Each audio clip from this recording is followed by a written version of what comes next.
नमस्कार साथियों, मैं आज अति महत्वपूर्ण सेशन के साथ आपके सामने पुनः उपस्थित हुआ हूं ताकि आने वाला एग्जाम में आपको अधिक से अधिक मदद मिल सके। तो जो भी आप एस्पिरेंट्स बीपीएससी टीचर्स का एग्जाम देना चाहते हैं, सभी लोग वीडियो देखिए और एक एक वीडियो आपको एग्जाम मॉडल तैयार किया गया है और सभी क्वेश्चंस आपको वीडियो से हूबहू देखने के लिए मिलेगा।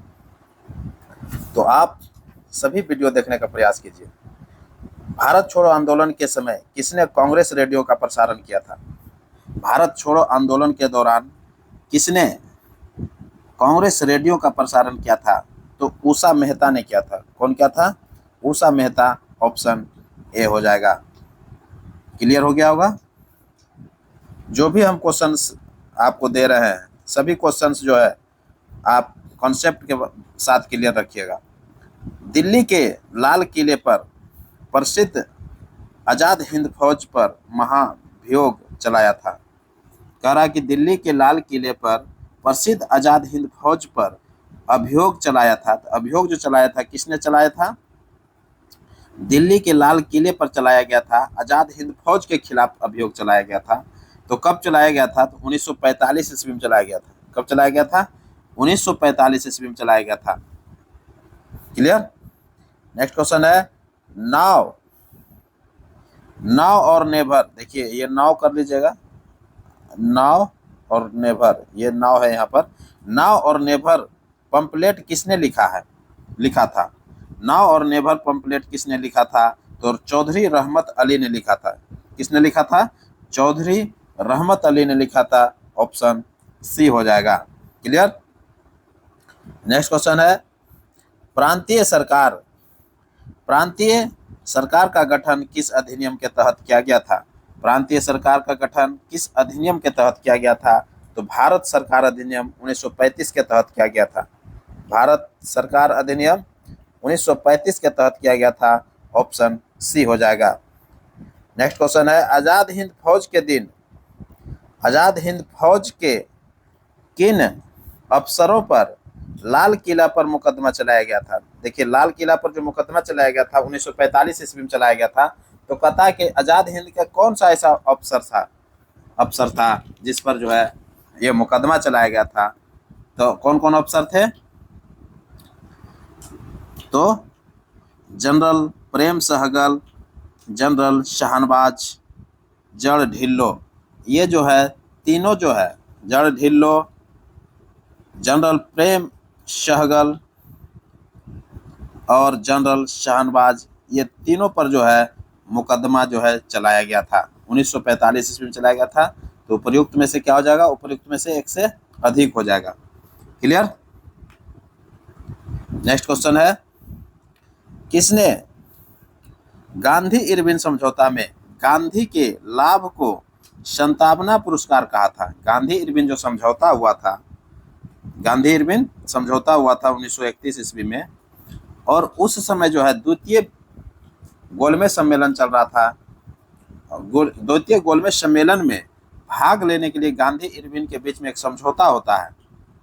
तो उसी समझौता को जो है कहता है कि गांधी जो है उस समझौता को मान लिए थे और द्वितीय गोलमेज सम्मेलन में भाग लेने के लिए तैयार हो गए थे। तो इस तरह से जो है किसने इस समझौता को गांधी के लाभ को संतावना पुरस्कार कहा था? वह कौन सा व्यक्ति था? तो कौन सा व्यक्ति था जिन्होंने क्या कहा था? संतावना पुरस्कार कहा था। तो किसने कहा था?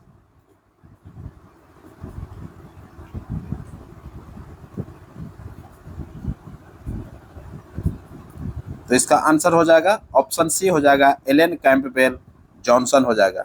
एलन, ऑप्शन सी हो जाएगा, Alan Campbell Johnson. Clear. Option C हो जाएगा। नेक्स्ट क्वेश्चन द्वितीय गोलमेज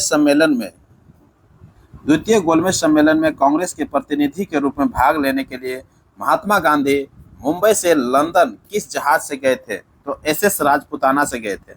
किससे गए थे? एसएस राजपुताना से गए थे। ऑप्शन क्या हो जाएगा? ऑप्शन ए हो जाएगा। द्वितीय गोलमेज सम्मेलन जब गांधी इरविन समझौता हुआ था तो उसमें जो है द्वितीय गोलमेज सम्मेलन में भाग लेने के लिए गांधी जी तैयार हो गए थे, इसी को लाभ के रूप में संतावना पुरस्कार कहा था एलेन कैंपबेल जॉनसन ने। तो कहता है कि गांधी जी जो मुंबई से लंदन रवाना हुए थे तो किस जहाज से गए थे, तो एसएस राजपुताना से गए थे, एसएस राजपुताना से गए थे, ऑप्शन ए हो जाएगा। नेक्स्ट क्वेश्चन है, कांग्रेस रेडियो पर भारत छोड़ो आंदोलन की अवधि में नियमित रूप से कार्यक्रम प्रसारित करता था। कांग्रेस रेडियो पर भारत छोड़ो आंदोलन की अवधि में नियमित रूप से कार्यक्रम प्रसारित करता था। कांग्रेस रेडियो पर भारत छोड़ो आंदोलन की अवधि में, भारत छोड़ो आंदोलन जब चल रहा था तो उस समय कांग्रेस रेडियो पर नियमित रूप से कार्यक्रम को जो है किसने प्रसारित किया था, तो राम मनोहर लोहिया ने किया था। किसने किया था? नियमित रूप से राम मनोहर लोहिया ने किया था, जबकि सबसे पहली बार जो है रेडियो जो प्रसारण किया था उषा मेहता ने किया था। भारत छोड़ो आंदोलन के दौरान सबसे पहले रेडियो जो कांग्रेस रेडियो प्रसारण किया था वो उषा मेहता ने किया था, और नियमित रूप से जो कार्यक्रम का प्रसारण करने लगा था राम मनोहर लोहिया ने कर रहा था। क्लियर? ऑप्शन बी हो जाएगा। नेक्स्ट क्वेश्चन है, मुसलमान के लिए पृथक राज्य पाकिस्तान शब्द का प्रयोग सर्वप्रथम किसने किया था? मुसलमानों के लिए पृथक राज्य जो है पाकिस्तान शब्द का सर्वप्रथम प्रयोग जो है किसने किया था? तो चौधरी रहमत अली ने किया था। वही पंपलेट जो थे नाउ और नेवर, उसी पैम्पलेट में जो है यह बात कहा था, चौधरी रहमत ने यह बात कहा था। क्लियर? सबसे पहले जो है पाकिस्तान शब्द का जो है प्रयोग चौधरी रहमत अली ने किया था, ऑप्शन बी हो जाएगा। क्लियर? ये ऑक्सफोर्ड यूनिवर्सिटी के स्टूडेंट थे। चौधरी रहमत अली किसका स्टूडेंट थे? ऑक्सफोर्ड यूनिवर्सिटी के स्टूडेंट थे। क्लियर? नेक्स्ट क्वेश्चन है, छठी शताब्दी ईसा पूर्व का मत्स्य महाजनपद कहाँ स्थित था? छठी शताब्दी ईसा पूर्व में, छठी बीसी में जो थे वो मत्स्य महाजनपद कहाँ स्थित था? तो मत्स्य महाजनपद जो था ये कहाँ पर स्थित था? तो मत्स्य जो थे ये जयपुर के आसपास थे। क्लियर? तो क्या हो जाएगा? ऑप्शन ए हो जाएगा। नेक्स्ट क्वेश्चन है, लोथल किस नदी के किनारे है? लोथल किस नदी के किनारे है? तो भोगवा नदी के किनारे है दोस्तों। कहाँ है? भोगवा नदी के किनारे है, ऑप्शन ए हो जाएगा। क्लियर? नेक्स्ट क्वेश्चन है, अनुव्रत सिद्धांत संबंधित है। अनुव्रत सिद्धांत संबंधित है, तो अनुव्रत जो सिद्धांत है वो जैन धर्म से संबंधित है। किससे है? जैन धर्म से संबंधित है, ऑप्शन बी हो जाएगा अनुव्रत सिद्धांत। क्लियर? तो जैन धर्म से संबंधित अनुव्रत सिद्धांत है। क्लियर? नेक्स्ट क्वेश्चन हम आगे बढ़ते हैं, गुप्त काल में उत्तर भारतीय व्यापार किससे संचालित होता था? गुप्त काल में उत्तर भारतीय व्यापार जो थे किससे संचालित होता था? तो ताम्रलिप्ति बंदरगाह से होता था। किस बंदरगाह से संचालित होता था? ताम्रलिप्ति बंदरगाह से संचालित होता था। उत्तर गुप्त काल में जो है उत्तर भारतीय की बात कर रहा है। गुप्त काल में उत्तर भारतीय व्यापार किस यहाँ पत्तन देखिए छूट गया है, किस बंदरगाह या पत्तन कर लीजिएगा आप लोग, बंदरगाह। क्वेश्चन में थोड़ा सा ऐड कर लीजिएगा, क्या ऐड कीजिएगा? गुप्त काल में उत्तर भारतीय व्यापार जो है किस पत्तन से संचालित होता था, किस बंदरगाह से संचालित होता था? तो ताम्रलिप्ति बंदरगाह से संचालित होता था, ऑप्शन सी हो जाएगा। क्लियर? नेक्स्ट क्वेश्चन है, निम्न में से कौन सा कथन सत्य है? तो एक एक करके हम लोग देखते हैं। पहला कथन है, चीनी जनरल पान चाओ ने कनिष्क को हराया था। चीनी जनरल पान चाओ जो है कनिष्क को हरा दिया था, ये बिल्कुल सही है। दूसरा है, भारत में चांदी की उपलब्धता का प्राचीनतम साक्ष्य, भारत में चांदी की उपलब्धता का प्राचीनतम साक्ष्य हड़प्पा सभ्यता से, हड़प्पा संस्कृति से मिलता है, ये बिल्कुल सही है। तीसरा है, जैन संप्रदाय श्वेतांबर के संस्थापक स्थूलभद्र थे। तो जैन संप्रदाय श्वेतांबर के संस्थापक स्थूलभद्र थे, ये बिल्कुल सही है। तो इस तरह से ये तीनों ऑप्शन सही है, उपर्युक्त में से एक से अधिक हो जाएगा। Clear? Option D. Next question है रजत सिक्के। रजत सिक्के अर्थात चांदी के सिक्के, इसको बोलिए। रजत सिक्के को क्या बोलते हैं? चांदी के सिक्के बोलते हैं। रजत सिक्के जारी करने वाला प्रथम गुप्त शासक कौन था? चांदी के सिक्के जारी करने वाला जो है प्रथम गुप्त शासक जो थे वो विक्रमादित्य थे, जिसको चंद्रगुप्त द्वितीय के नाम से जाना जाता है। ऑप्शन बी हो जाएगा। क्लियर हो गया होगा। नेक्स्ट क्वेश्चन है विश्व का पहला गणतंत्र। विश्व का पहला गणतंत्र वैशाली में किसके द्वारा स्थापित किया गया था? विश्व का पहला गणतंत्र वैशाली में किसके द्वारा स्थापित किया गया था? तो लिच्छवी के द्वारा स्थापित किया गया था। किसके द्वारा स्थापित किया गया था? ऑप्शन सी हो जाएगा, लिच्छवी के द्वारा। नेक्स्ट क्वेश्चन है प्राचीन भारत में सिंचाई कर को क्या कहते थे? प्राचीन भारत की चर्चा कर रहा है। प्राचीन भारत में सिंचाई कर को विदक भागम कहा जाता था। विदक भागम कहा जाता था। ऑप्शन क्या हो जाएगा? बी हो जाएगा। क्लियर। नेक्स्ट क्वेश्चन है बुद्ध का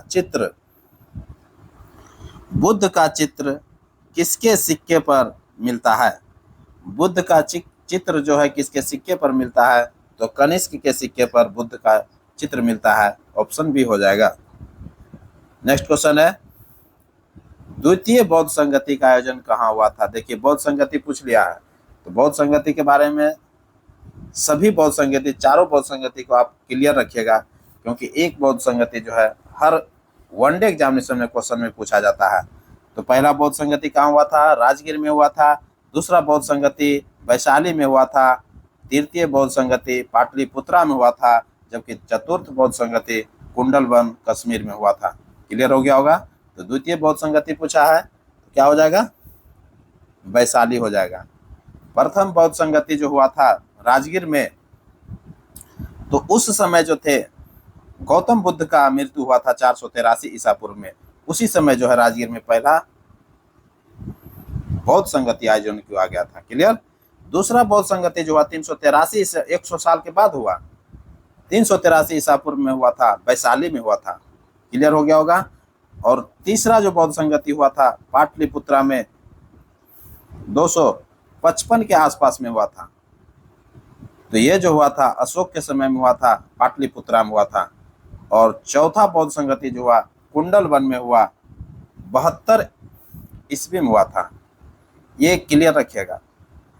तो उस समय कनिष्क थे कुंडलवन में। क्लियर। ये चारों बौद्ध संगति को आप ध्यान में रखिएगा।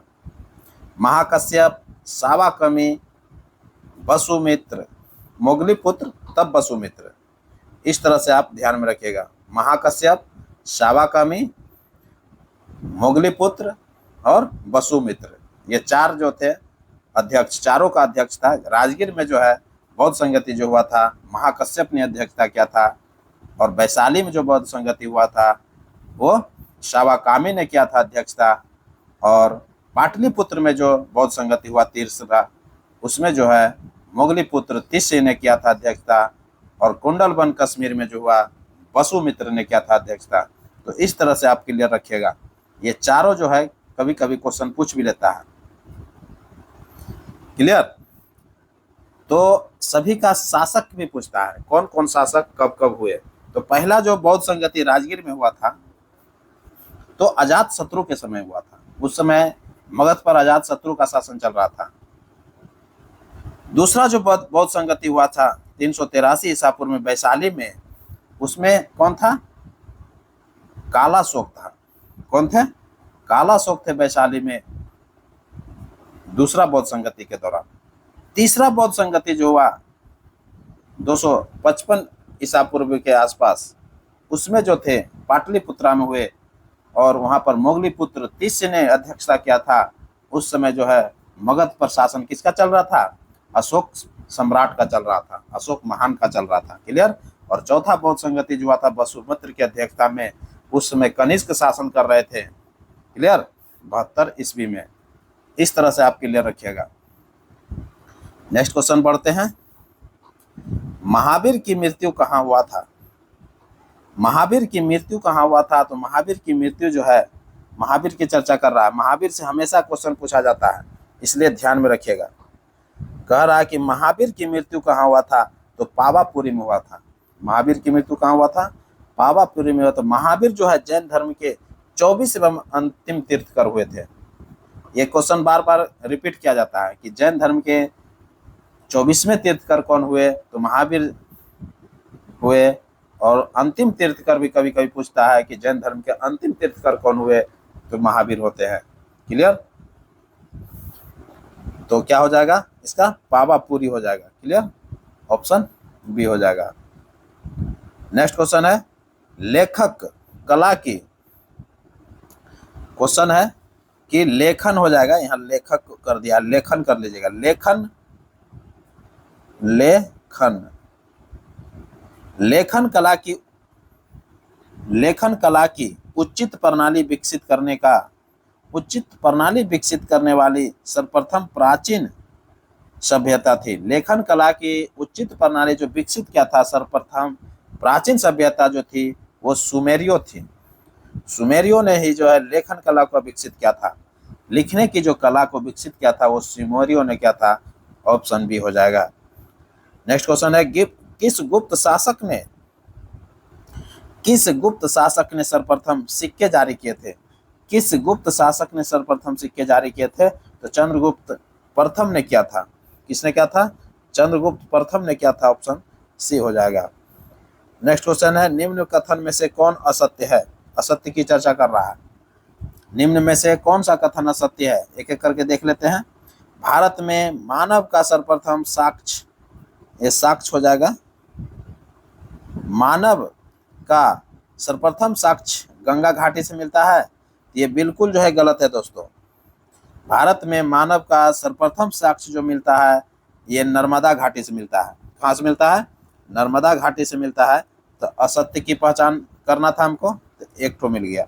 दूसरा है भारतीय उपमहाद्वीप में कृषि का प्राचीनतम साक्ष्य लहुरा देव से प्राप्त हुआ है। ये बिल्कुल सही है।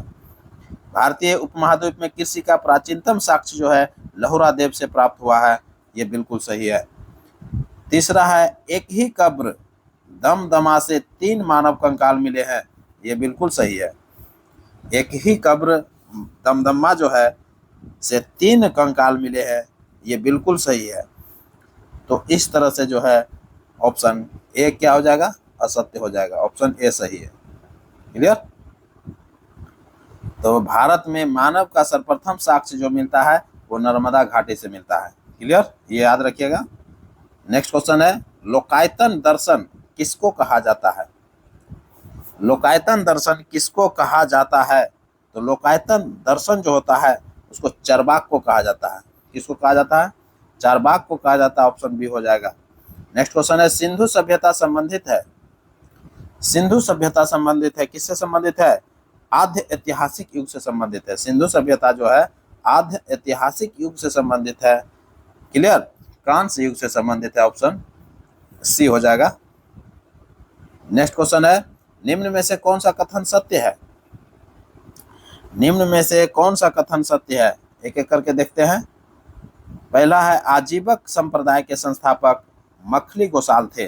बिल्कुल सही है। आजीवक संप्रदाय के संस्थापक मखली गोसाल थे। ये बिल्कुल सही है। दूसरा है हड़प्पा सभ्यता कांस्य युगीन सभ्यता थी। बिल्कुल जो थी हड़प्पा सभ्यता जो थी कांस्य युग की सभ्यता थी। क्लियर? जो कि आद्य ऐतिहासिक काल के रूप में जाना गया है। तीसरा है कलिंग युद्ध का वर्णन अशोक के 13वें शिलालेख में मिलता है। ये बिल्कुल सही है। कलिंग युद्ध का जो वर्णन मिलता है अशोक के 13वें शिलालेख में मिलता है। तो उपयुक्त में से तीनों कथन सत्य है। तो एक से अधिक हो जाएगा। ऑप्शन डी हो जाएगा। नेक्स्ट क्वेश्चन है जमशेदपुर किस नदी के किनारे स्थित है? जमशेदपुर जो है ये झारखंड में पड़ता है। जमशेदपुर किस नदी के किनारे है? तो सुवर्ण रेखा नदी के किनारे है। ऑप्शन सी हो जाएगा। सुवर्ण रेखा नदी के किनारे। क्लियर हो गया होगा। जमशेदपुर जिसको टाटा स्टील प्लांट यहीं पर है। नेक्स्ट क्वेश्चन है बिहार की राजधानी पटना किस नदी पर है? बहुत इंपॉर्टेंट क्वेश्चन है। बिहार की राजधानी जो है पटना जो है किस नदी पर है? तो गंगा नदी पर है। ये बहुत इंपॉर्टेंट है, बार बार जो है एग्जाम में ये क्वेश्चन रिपीट किया जाता है कि पटना किस नदी के किनारे है? तो गंगा नदी के किनारे है। क्लियर? तो ऑप्शन क्या हो जाएगा? बी हो जाएगा। नेक्स्ट क्वेश्चन देखते हैं। और पटना जो थे ये 1541 ईस्वी में शेरशाह सूरी ने इसका स्थापना किया था। सभी लोग ध्यान रखिएगा। नेक्स्ट क्वेश्चन है, किस देश की प्रति व्यक्ति, किसी देश की हो जाएगा, यहाँ किसी देश कर लीजिएगा आप लोग। किसी देश की प्रति व्यक्ति आय प्राप्त की जाती है। कोई भी देश जो होता है उसका प्रति व्यक्ति आय जो हम लोग प्राप्त करते हैं, कैसे प्राप्त करते हैं, वही क्वेश्चन पूछा जा रहा है। तो कैसे प्राप्त किया जाता है? तो जनसंख्या से प्राप्त किया जाता है, राष्ट्रीय आय से प्राप्त किया जाता है।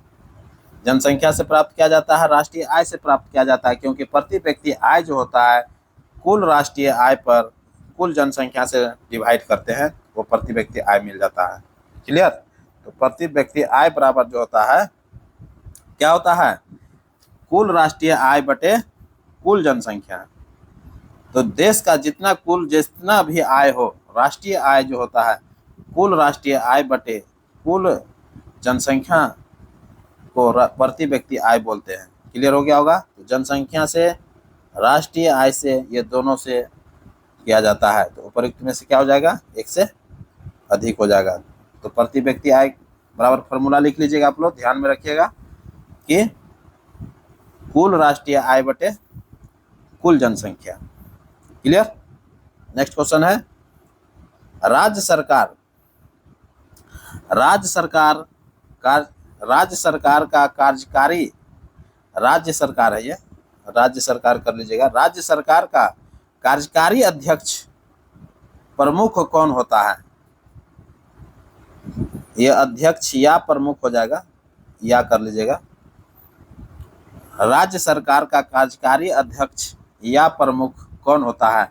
तो कार्यकारी अध्यक्ष जो होता है राज्यपाल होता है, क्योंकि जितना भी राज्य में कार्य होता है, जो भी कार्य होता है राज्यपाल के नाम से होता है, इसलिए कार्यकारी अध्यक्ष जो होता है वो राज्यपाल होते हैं। ऑप्शन क्या हो जाएगा? ऑप्शन बी हो जाएगा। जबकि वास्तविक शक्ति जो होता है मुख्यमंत्री के पास रहता है। क्लियर?